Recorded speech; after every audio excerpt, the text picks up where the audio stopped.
I'm Amy, sex educator, sex and relationship coach, and co-owner of PurePleasureShop.com. I'm April, VP of the cutting-edge sex toy company Hot Octopus, and I dedicate my life to the business of sex. We are on a mission to teach you how to have hot sex, deep intimacy, and how to make your own rules for who you are as a sexual being. Welcome to the Shameless Sex Revolution. Don't forget to head on over to our website at shamelesssex.com for more.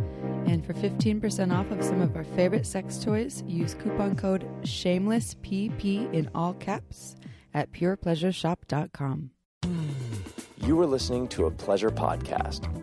For more from our sex podcast collective, visit pleasurepodcasts.com. Well, hello, everyone. Hello, everybody. Welcome to the Shameless Sex Podcast. It's shameless. It's sex. We're so it's a shameless. Pod. It's a cast. Ooh, I have an announcement, everyone. This intro is going to be really short. I have a couple announcements. It's going to be really short because this is essentially your ad-free episode for the month. We try to do one ad-free episode every month.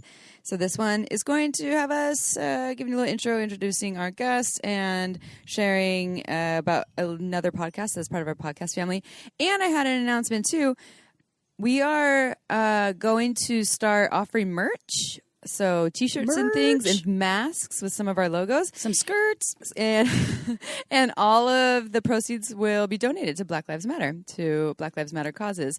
So it should be available on our website soon. It's not quite available yet if you're listening to the day this is launched. We're working on it. Yeah, so we keep your eyes open and posted so that you can find out. And again, all of the donations, all the proceeds will be going to a Black Lives Matter cause. So that's exciting. You can even get a little mask of a little face mask thing that is a picture of us wearing face masks. It's the quarantine edition. Yeah, the quarantine edition photo yes. of Shameless Sex. Us as little cartoonies.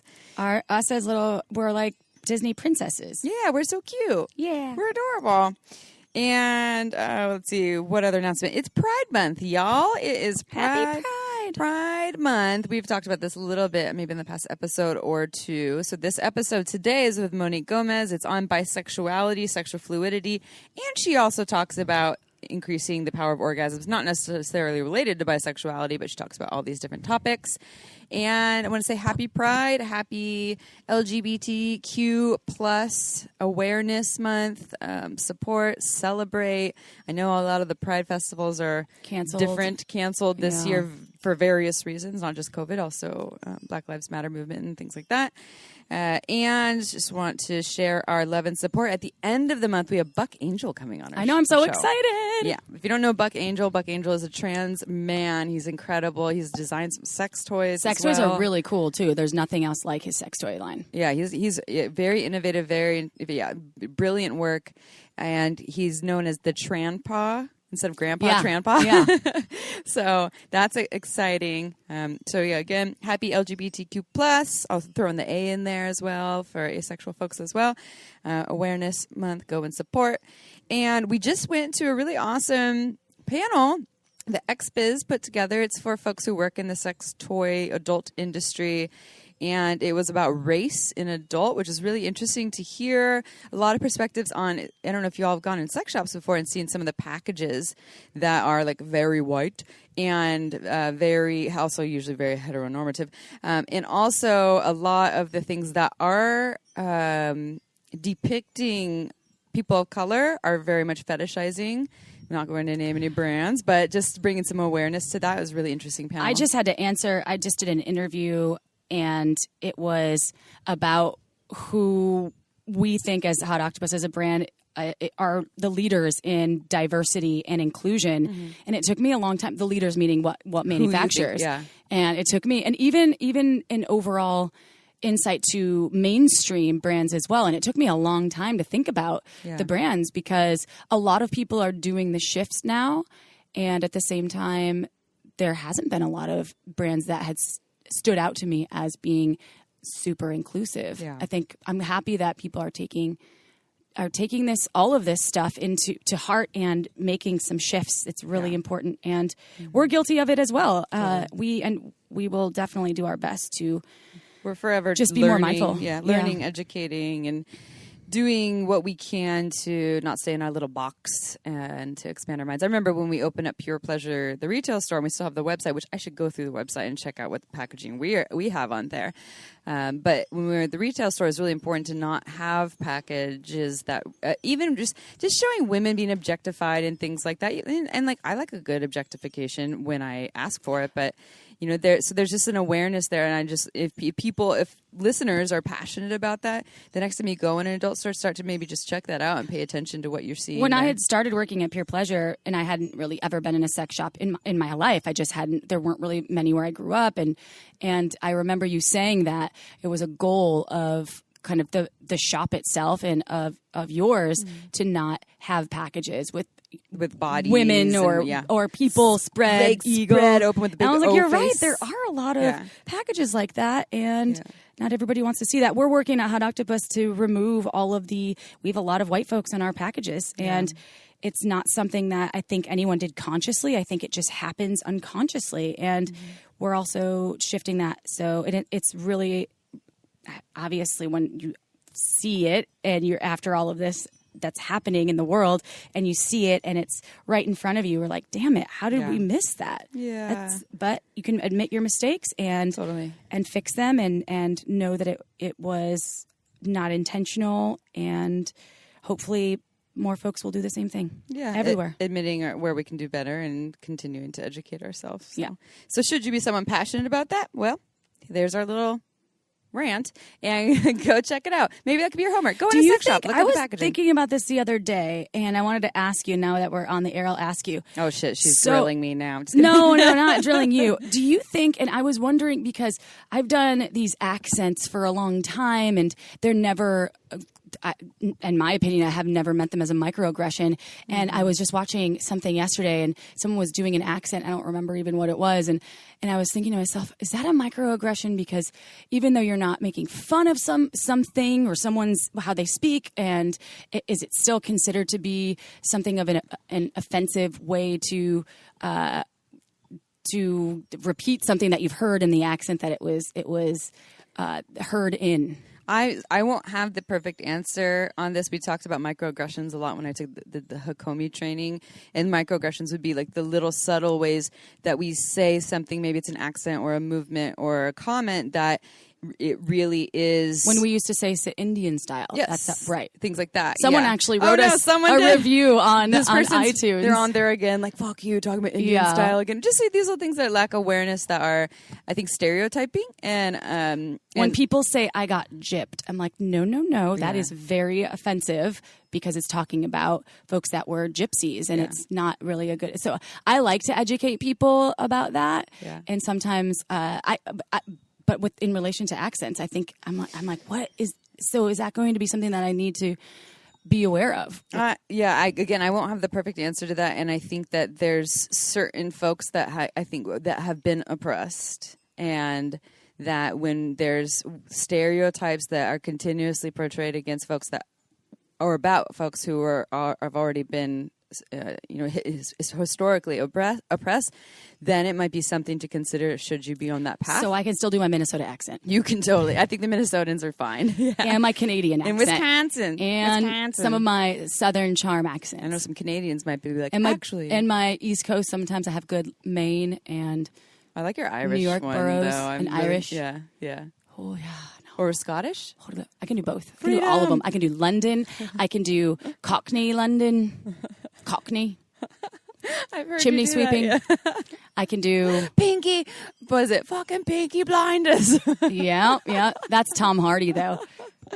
I remember when we were at the trade show in Germany, and you met the guy who was from the neighborhood. And I was like, I just heard him talking to someone else, and I went up to him and I said, Peaky fucking Blinders. I was like, you sound just like Tom Hardy. He's like, we're from the same neighborhood. I was like, oh my God. He did not say it that way too. We're from the same. It sounds like Mr. Rogers. We're from the same neighborhood.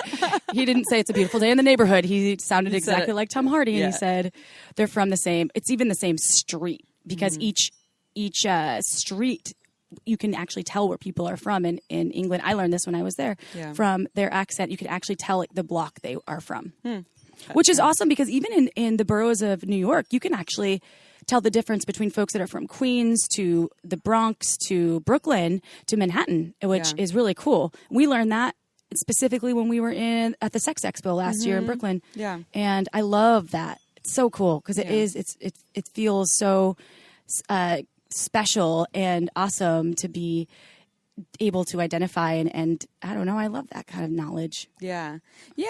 I think, and that I understand when there's like a sense of play in doing accents, and I think it would be a little extreme to say that it's not safe for anyone to do accents other than their own culture that they identify with. That would exclude like pretty much all stand-up comedy and all of Saturday Night Live and all of these things too. And again, if it's coming from a place of continued oppression, then I started getting a weird British accent when I was in England a lot. You started picking not it up? Even on purpose. I was like, damn it. Like, I've been here too long. Yeah. You were into it though. You were like, oh, I loved it. And people would be like, where are you from? You have the most interesting accent. Wisconsin.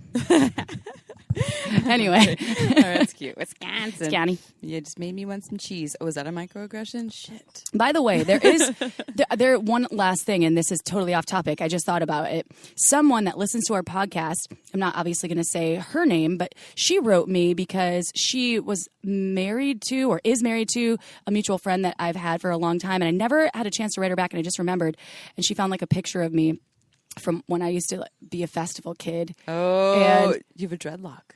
Probably. I wasn't in the photo. And I feel bad that I never responded to her. She's from Eau Claire, Wisconsin. And if you're listening, thanks for reaching out. And I was mindful and it brought a smile to my face. And I'd like to see this I'm photo. terrible with responding. Just like Dr. C. I never responded to him.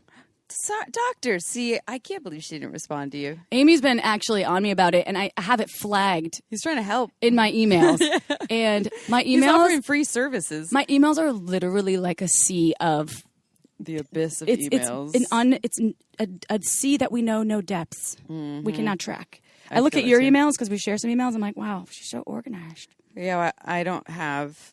like 80 hot octopus emails coming in a day. I mean, I get more than that sometimes. I have like 5 Uber Loop emails that come in. Yeah.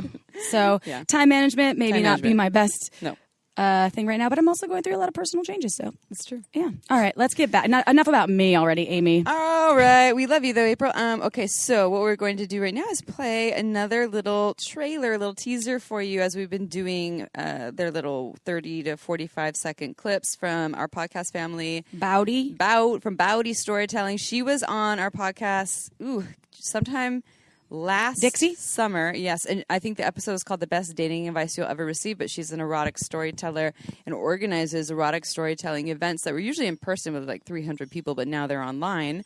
So you can go check that out and check out our podcast. It's different from ours. It's still educational, and it's really vulnerable personal stories that involve about sexuality. So without further ado, we are going to play this trailer again from our podcast family, Pleasure Podcast. Ready, set, go. Hi, this is sexual folklorist Dixie Delator from the Body Storytelling Podcast. I'm excited to answer the Pleasure Podcast question of the month, which is, what is my number one sex tip for quarantine? I'm sequestered all alone with my partner, Bent, and we're big fans of role play. Our go-to used to be Anna Nicole Smith and the Rich Old Man. Sign this legal document, husband. No, Anna Nicole, I know you only want to inherit all my money. But after more than 6 weeks of shelter in place, we're mixing it up these days. You like that, don't you, Carol Baskin? No, Joe Exotic, don't cover me with that sardine oil. Want to hear more true adventures of sex, kink, or gender? Check out the Body Storytelling Podcast. Thanks. I just love Dixie. She's amazing. I've hung out with her maybe twice now, and I'd like to hang out with her a lot more. I love the tip about role play and her playfulness that she brings into. Again, and her voice, yes. She does some voice. I can't even say body the way she said Bowdy storytelling. Wow, that's all right. Everyone go check it out. The Bowdy, B-A-W. Wait, B-A-W-D. Isn't it B-A? Body, B-A-W. I thought it was B-A-W. B-A-U-D-Y. Bowdy. No, I'm going to go Google it right now. Body. B-A-W-D-Y. Bowdy storytelling. Why do I think there was a U in there somewhere? Because it sounds like that, but it's Bowdy story. Body. Yeah, Bowdy. Yeah, there you go. You did it. Oh, I did it? Yeah, that was right. Oh, there you go. Oh, you get 2 gold stars for you, Chip. Everyone go check out that podcast. That's not easy. I know. You're good at Just accents. like Chris Ryan's tangentially speaking. Tangentially. Yeah. I still struggle with that. I'm like, that was a tangentially. It sounds like you're speaking French. Sounds like I drank too much wine, which I didn't. Tangentially. All right, everyone, you ready for a bio? And then we're going to dive right into the podcast. No ads. Just learn, Ad free. education, Ad fun. free. Woo! Ad free. Okay, so here we go. This is Monique Gomez, who is absolutely incredible. Monique Gomez is an intimacy and embodiment coach, educator, and TEDx speaker. She serves others to support clarifying their relationship with their intimate selves to live in deep satisfaction with their sexuality, relationships, body, mind, spirit, and heart. She speaks about the power of the pause and intuition as a tool for living authentically. Her passion is helping others heal sexual wounding, live consciously and embodied. To learn more, visit MoniqueGomez.com. That's MoniqueGomez.com. All right, let's get to it.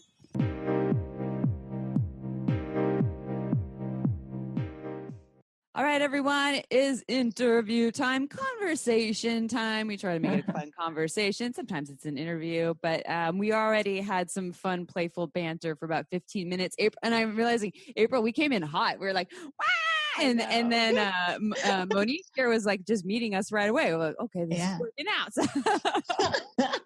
I liked it. I liked the energy. Yeah. Yeah. Attunement is totally a real thing I think, sometimes we can actively work to attune to each other in terms of where we're arriving, like energetically. I think this happens a lot in partnerships too, where people feel like they're not meeting each other and they're not attuning to each other. And, especially if there's like past resentments about like, you never meet me, then it's hard, but we don't have any stuff with you. So we're brand new to each other. So we just jumped right in. It's all sparkly. It's good. It's like the lust phase here. Oh, hey. No, I'm feeling it. Yeah. So we're here as usual over a video call. And we always start with the same question for all of our guests.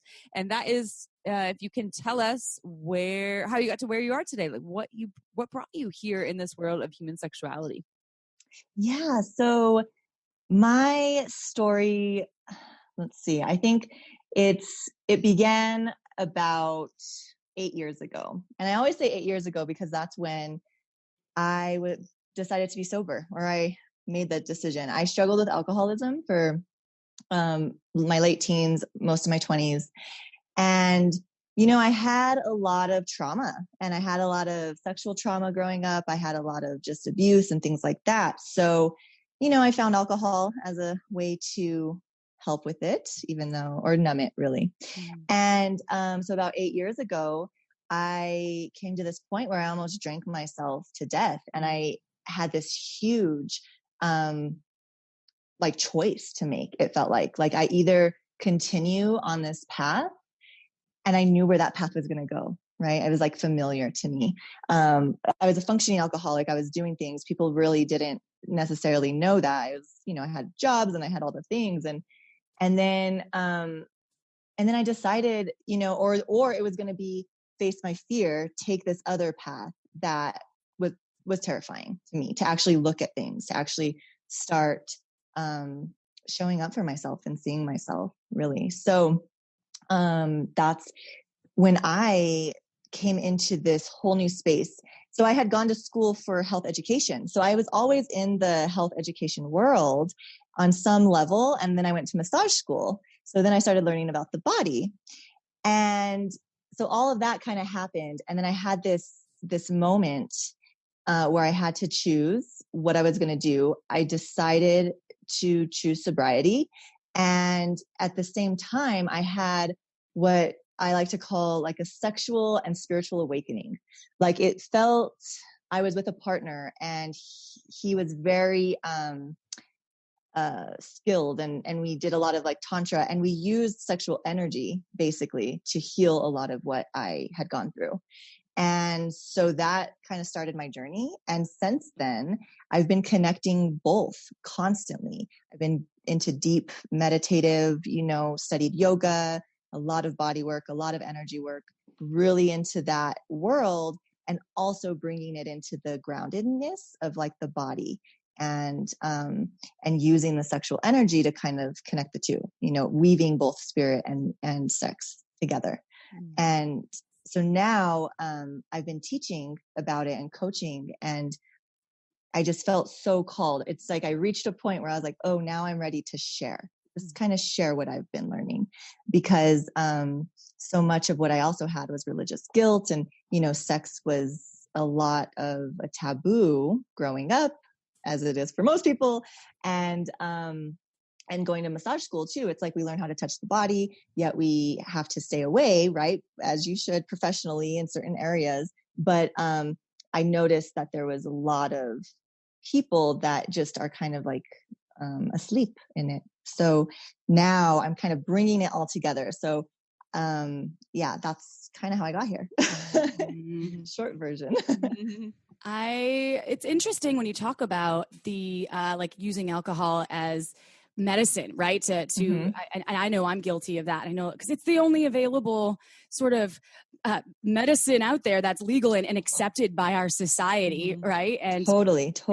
And it's readily available all the times, and I have to check. And it's amazing when I take a break from alcohol, and this podcast is not about this at all. It just came up when you were talking about it because it hits home with me. But when I take a break from alcohol, my sexual experience with my partner is so much more alive, I think, because I'm just more tapped in and not like totally numbed out. Like I can't feel much, but I know it's happening. And sometimes it doesn't go that direction, but it is something that that really came up for me when you were talking about that. So congratulations on being sober and in your sexual power. And that's commendable and great. And that's also, I like that you use the word medicine, because it's like when things are in moderation and we're not using them as like our only coping mechanism to numb or to feel something, it can't, things can be medicine at times. Absolutely. And when they become the thing that's like the only thing we know that is our crutch to escape or to not feel, then it's not medicine anymore. And this could be with anything. People do this with sugar. People do this with so many different things, and we have our unique junk vices. Food, Yes. Sex, exercise. Exercise can be that too. I mean, I've been guilty of a lot of those things. Like I'm going to dive in and just get like beefed up so I can feel good about myself. Totally. Yeah. I'm not mocking other, people who are where we're just relating, I think, to you and to folks that might be doing this, is that like we've been there, we might be there right now in various ways, and like totally understand. Moderation, that's some key advice. Something that we haven't talked about a lot on the podcast, which I know it's an awesome topic, and bisexuality, of course, right? There's a lot of identificative is it identificative? Identifying better. Identifying. I don't know. I like identificative. That's cool. Our grammar police. I make up words too. It's fine. We're gonna get an email about that. Yeah, one. we will. But there's so many, obviously, LGBTQ. There's a lot of folks that identify as different ways. And obviously I've always identified as being bisexual until I realized that more heteroflexible and pansexual was kind of what I was. It's like energy. And I would love to talk more about the misconceptions of bisexuality. Can you talk about what some of those are? Yes. So, there's so many ways to identify now, right? And so one thing that I noticed with bisexuality, there's a ton of misconceptions. And one of them is like,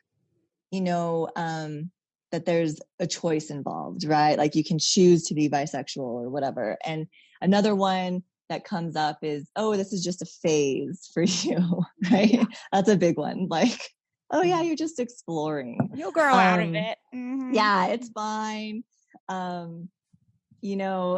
Or something like it's greedy, right? Like you're too greedy. I've heard that so many times because I too identify as bisexual. And so people will have made comments about, oh, you just can't choose or you want it all kind of thing. That's a huge misconception. Or bisexuals, they lean towards non-monogamy and tend to cheat, or they're attracted to everybody, or they want to fuck everybody. That's like another huge one. And there's one about bi women, are bi to capture attention of men, or like to use it as a alluring tool. or bi people are straight, or gay, depending on who they're dating. So it's like, actually, I'm bi either way, right? It doesn't matter who I'm dating.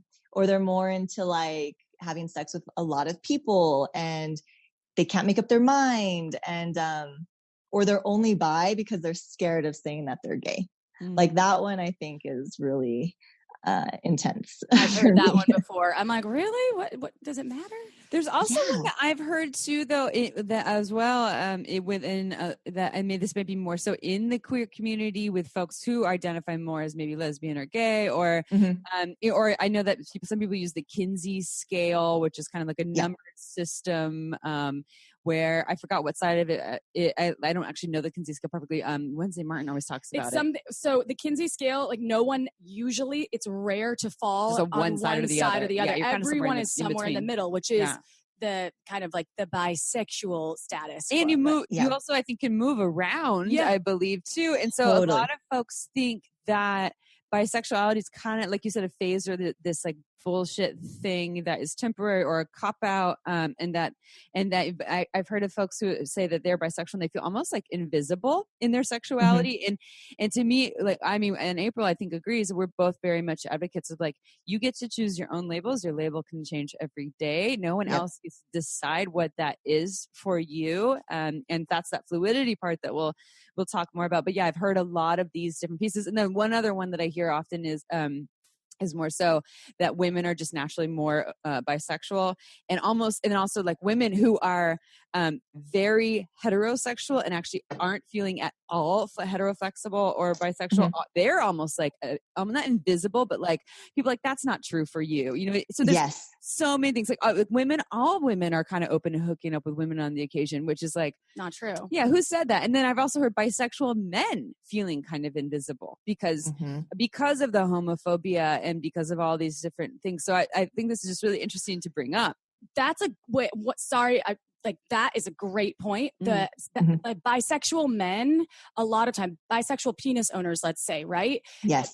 I felt like over the course of my life, I've heard so many people say really like harsh things about that. Like they're gay. And I'm like, what the fuck? Why can't people experiment? And so I think it's shifting. Or just not be gay and be bisexual. Or just not have to put a label on it. They're open. That's the fluidity part, right? Yes. Yeah. The labels are let's stop the labels. Or someone wants a label for themselves. So my mom, my whole life was, married to my dad, only been with men.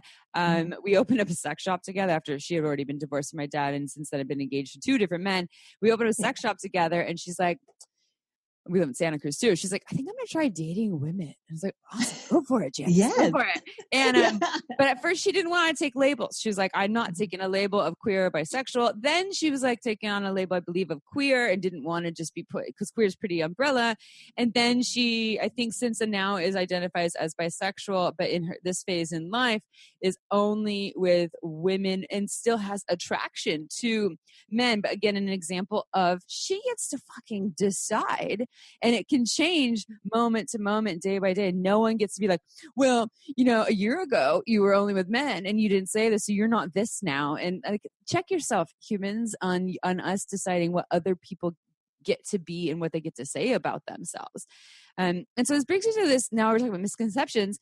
I'm curious about kind of like the power of sexual fluidity, not saying that it's above anything, right? If people say I'm super, heterosexual or homosexual, whatever they say, that's fine for them. But like, what is the power of sexual fluidity, and what do people get out of being sexually fluid?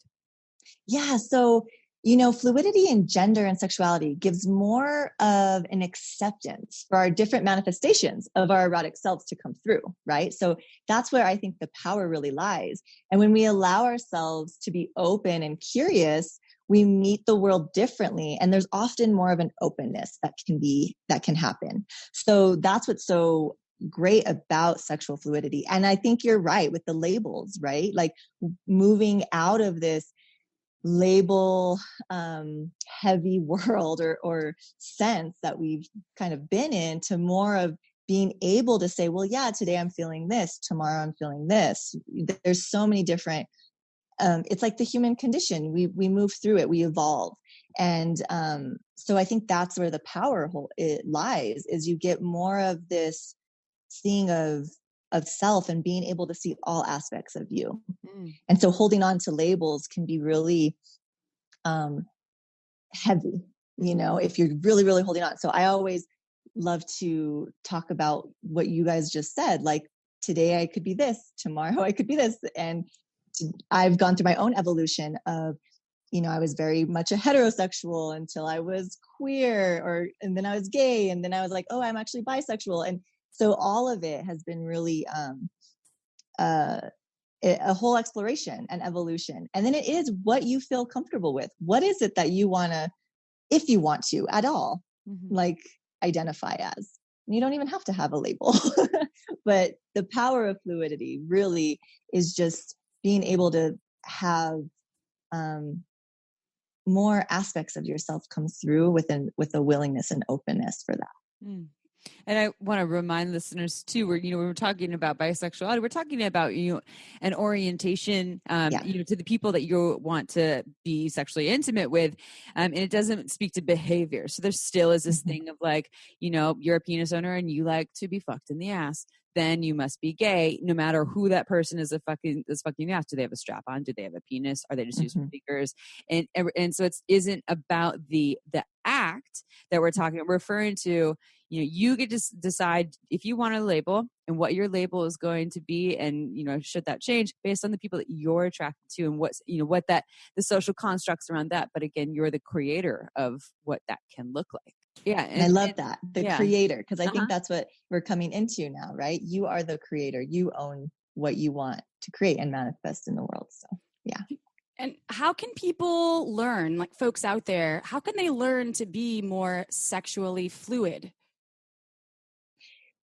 Well, I think what that comes down to is really acceptance, right? Acceptance of yourself, acceptance of these desires that you might have. It's your own journey. And so you have to really, if you're willing to open that door a little bit, there can be a lot around sexuality that we can hold.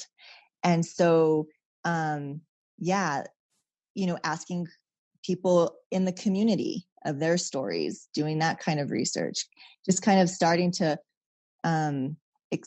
explore more of the LGBTQIA, all of the endless letters that keep on. Which I love. It's like, we got a new letter. I'm like, awesome. I do. Yeah.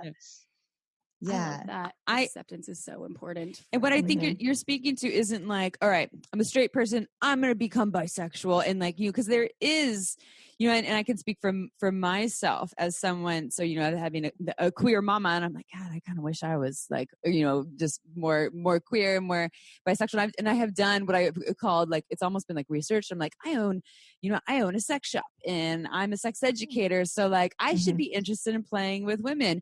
Was totally doing it more for the male gaze when I started to explore it. Didn't explore it with penetrative sex, but explored it with threesomes with another a penis owner and then another vulva owner. And there's 3 different vulva owning women that were friends that I explored, and I totally initiated it. And it was always with the same guy. And he's like, this is awesome. We were not partners. And to me, it just felt like, they're beautiful women. It felt like I was forcing something. It felt like I was, it felt the same as hooking up with a man I wasn't attracted to. And, but it was also, it was fun. I was like, at one point putting a butt plug in one of my girlfriend's asses for the very first time. Like, I took her anal virginity.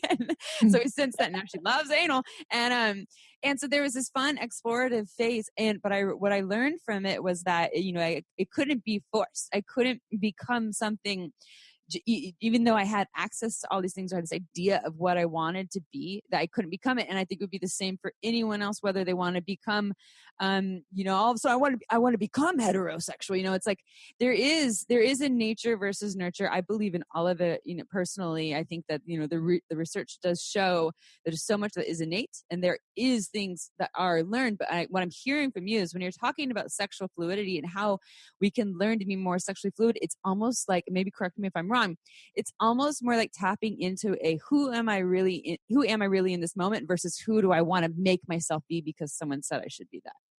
Absolutely. Or what label do I want to hold, right?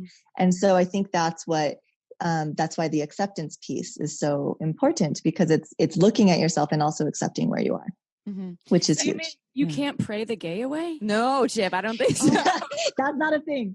I don't think so. Yeah, I don't think any praying the gay away and like, the whole tried a lot, and there's still a lot of gay people. So. Yeah, they're just trying to send them off to these like rehabilitation centers where they like beat the gay out of them. You're like, what? Oh yeah, fuck? it sounds terrible. Oh, exactly, backwards. it's terrifying. And then I'm like, God bless the gays, please. I just like, oh my God, the gay community is what like got me through living in LA. I loved like being a part of it.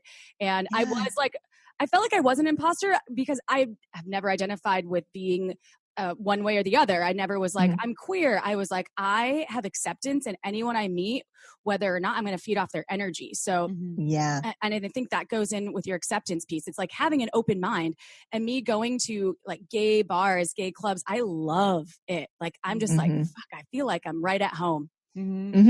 And that brings me to one more question. We are going to switch over a little bit because you do a lot of work about something called the power of the pause or pause up level with edging. And so it's like, we're kind of taking a whole 180 here, but I just wanted to ask one last question, because I know we have, you said you were raised with a lot of, I think you said with some religious shame.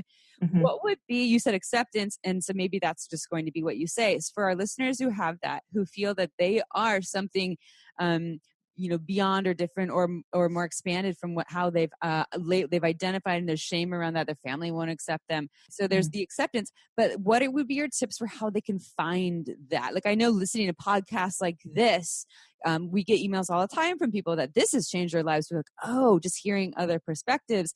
Do you have any other words of wisdom for those folks who feel kind of like stuck and limited and want to break through some of that shame?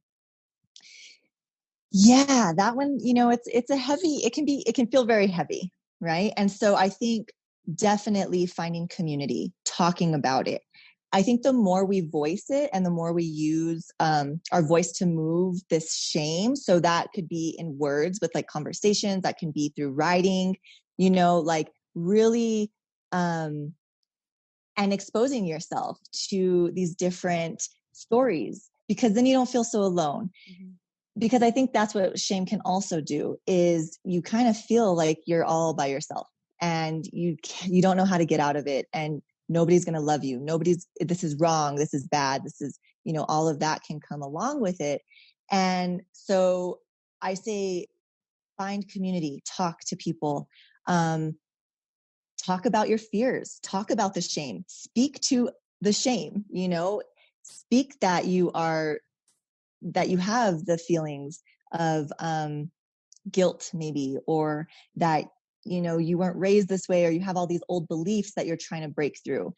I think often when we're going through something really emotional, we tend to internalize, we don't speak about it, we kind of keep it in, and then it goes through our mind and it just kind of ruminates there. And so one thing, by finding community and then also being able to talk about it, can bring in this acceptance. Yeah. I believe. I totally. For folks who feel like they don't have access to community, they live in some small town in Iowa. This is the power of the internet and the power. We have access now, especially this day and age. People are really utilizing that. Yeah. So let's switch gears. Although sexual fluidity is so important, and thank you for sharing all that wisdom and knowledge with us and our listeners. So you do a lot of speaking around, as Amy was talking about, the power of pause. And when Amy was telling me about that, I was like, you mean like pause, dog like pause? My animal pause? I'm like, yeah. He started laughing. AWS. Yeah. We're dog people. You're the second person who's told that, who said that. We're talking about dog therapy. I know. No, I was just joking, but I wanted to say it because I thought that you would like that. So, So can you talk about the power of pause? It's like up level with edging. So obviously we'd also love to hear more about edging. And let's start with that. Cool. Yeah. So the power of the pause, right? Pausing, taking a moment, basically, is what a pause is, right? It's like stopping, taking a moment. And what that does, it actually gets you into your body. So I use it as like huge embodiment practice too. It can shift energy so quickly. And one way that you can use it in sex is through edging. And so if you haven't heard of edging is about coming close to your orgasm, but not letting yourself go over the edge, right? So you like play with the edge of it. And so it can also explore your capacity for pleasure. So that's one of the really cool things about edging is you can really be in your body and see where your pleasure threshold is, where you want to expand.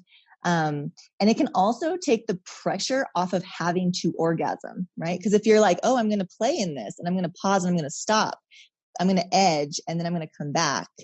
It takes off that like, oh my God, there's a goal. We have to get to an orgasm or whatever. So you can, use it in self-pleasure time, and it creates endurance and stamina.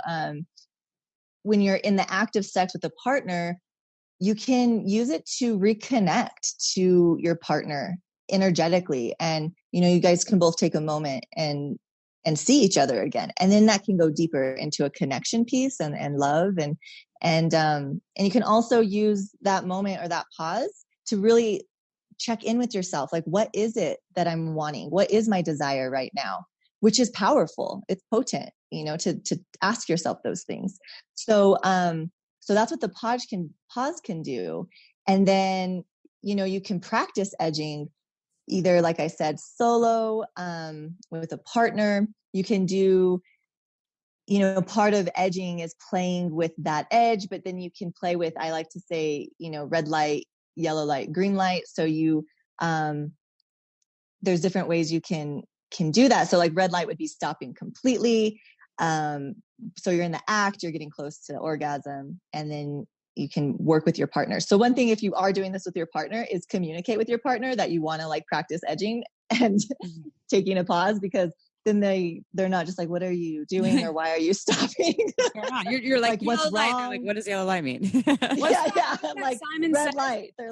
Simon says red light. Yeah. Green light. Yeah. They're like, Exactly. I don't understand what's going on. Yeah. Exactly.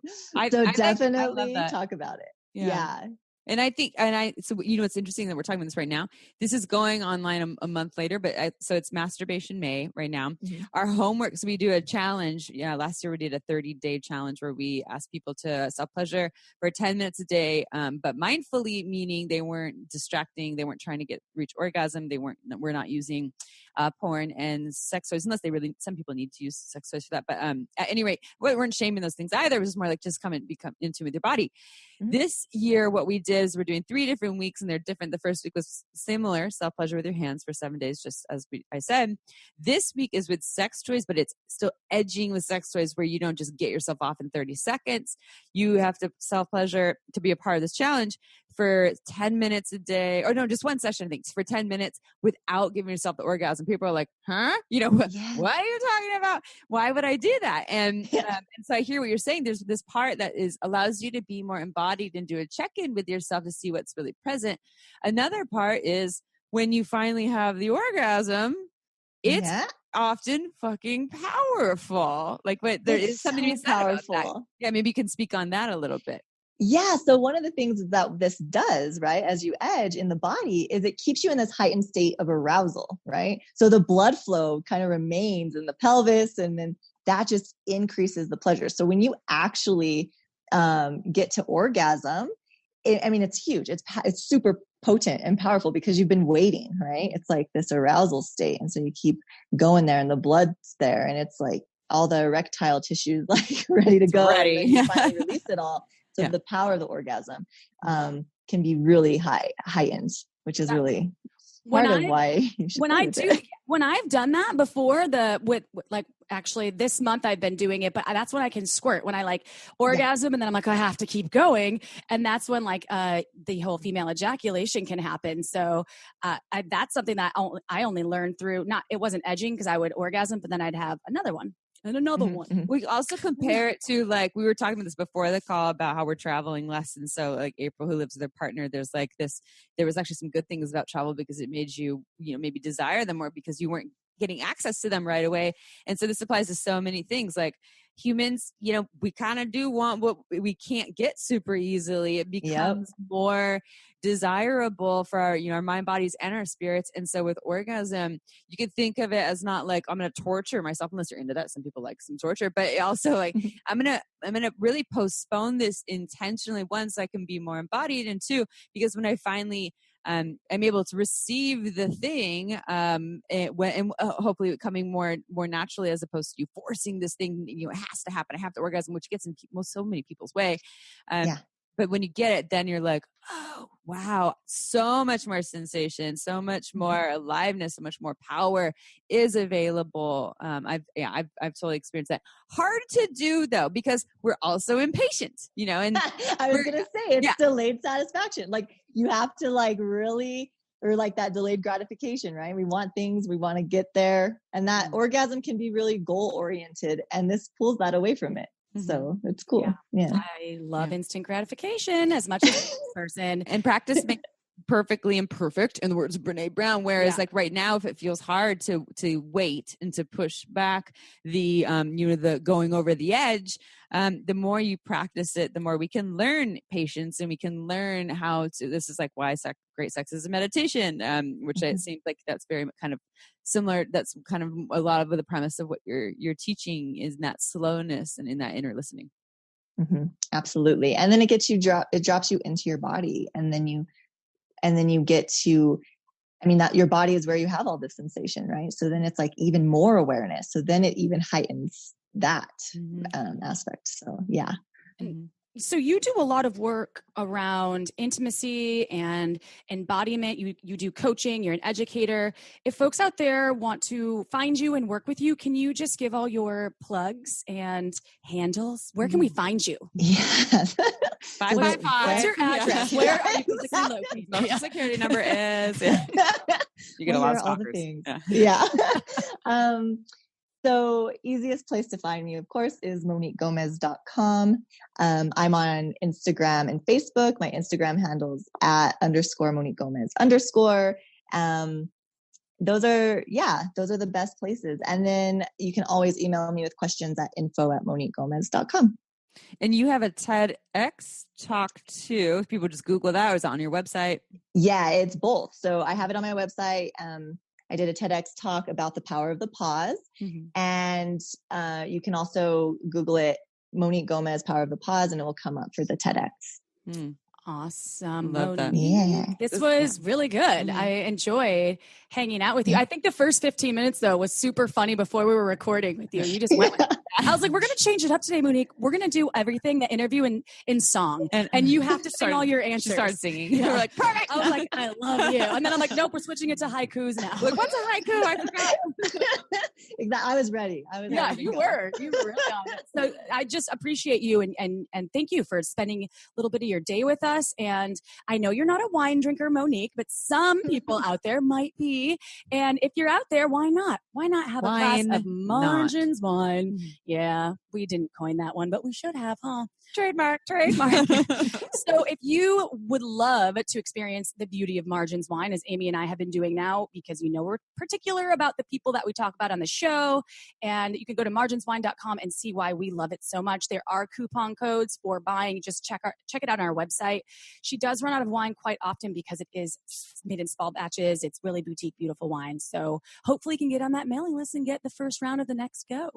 All right, y'all. I absolutely love each and every one of you. I know Amy does. I can speak for her because she's right here. So we will see you next Tuesday. Ciao for now. Don't forget to head on over to our website at shamelesssex.com for more. And for 15% off of some of our favorite sex toys, use coupon code SHAMELESSPP in all caps at purepleasureshop.com.